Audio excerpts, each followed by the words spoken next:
बेटा, आज मैं आपको 9th क्लास में कॉमर्स में फर्स्ट लेसन करा रही हूँ जिसमें मैं आपको पुस्तपालन और लेखा कार्य बुक कीपिंग एंड अकाउंटेंसी के विषय में आगे आपको मैं समझाऊंगी।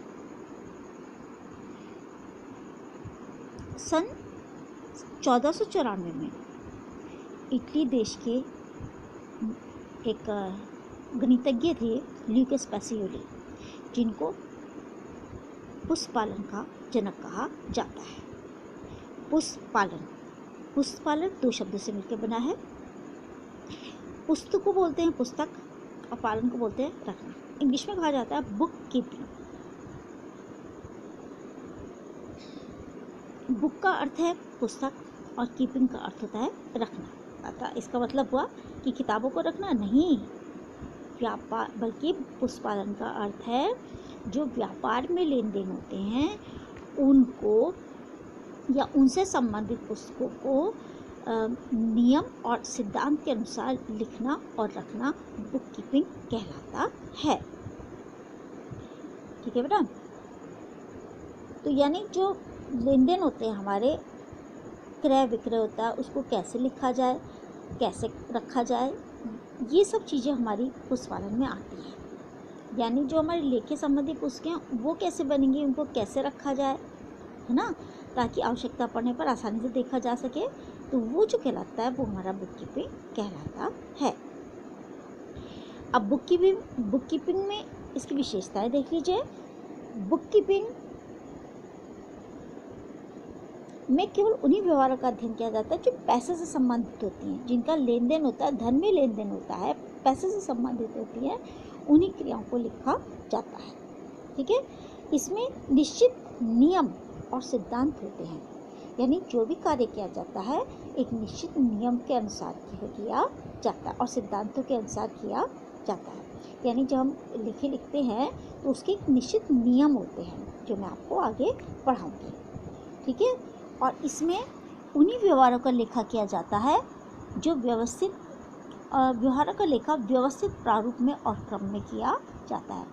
यानी बिल्कुल एक निश्चित से नियम। जब हम लेन देन करते हैं, एक कहावत है, पहले लेख पीछे दे, भूल पड़े तो कागज़ से ले। तो बेटा, जो भी हम लोग लेन देन करते हैं, जो भी ट्रांजैक्शंस होती हैं, उनको सबसे पहले व्यापारी क्या करता है, वो लिखता है। यदि वो लिखेगा नहीं तो भूल जाएगा। इसलिए सबसे पहले कहावत में कहा गया है, पहले लेख पीछे दे। यानी कोई भी लेन देन होता है तो पहले उसको लिखो, फिर जो भी है उसको दो। भूल पड़े तो कागज़ से ले। और यदि कोई व्यापारी भूल जाता है तो उसको वह जहाँ पे उसने लिखा है वहाँ से प्राप्त कर सकता है। ठीक है। तो हमारा एक नियम है व्यापार का कि कोई भी लेन देन होता है सबसे पहले उसको लिखा जाए। ठीक है। पहले लिखते हैं। तो ये था हमारा बुक कीपिंग। अब मैं ले रही हूँ लेखाकर्म। लेखाकर्म को इंग्लिश में बोलते हैं अकाउंटेंसी। क्या बोलते हैं? अकाउंटेंसी। ACCOUNTANCY, accountancy. देखो बेटा, जब हम कोई लेन देन करते हैं तो उसे कागज़ में लिखते हैं, है ना। कागज़ में लिखते हैं, जो भी लेन देन उसको लिख लिया। उसके बाद में उसको उसी के खाते में लिखा जाता है, जिसको हम पोस्टिंग कहते हैं। पहले तो हमारा जनरल के बाद में बनती है हमारी पोस्टिंग, और उसके बाद बनता है हमारा तलपट। ठीक है। तो पहले हमारा क्या बनता है? जनरल। पहली चीज़ क्या बनती है हमारी? जनरल।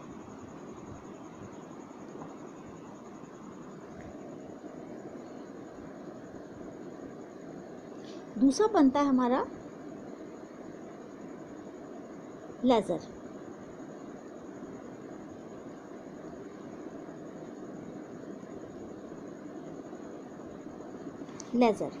और फिर हमारा बनता है तलपट।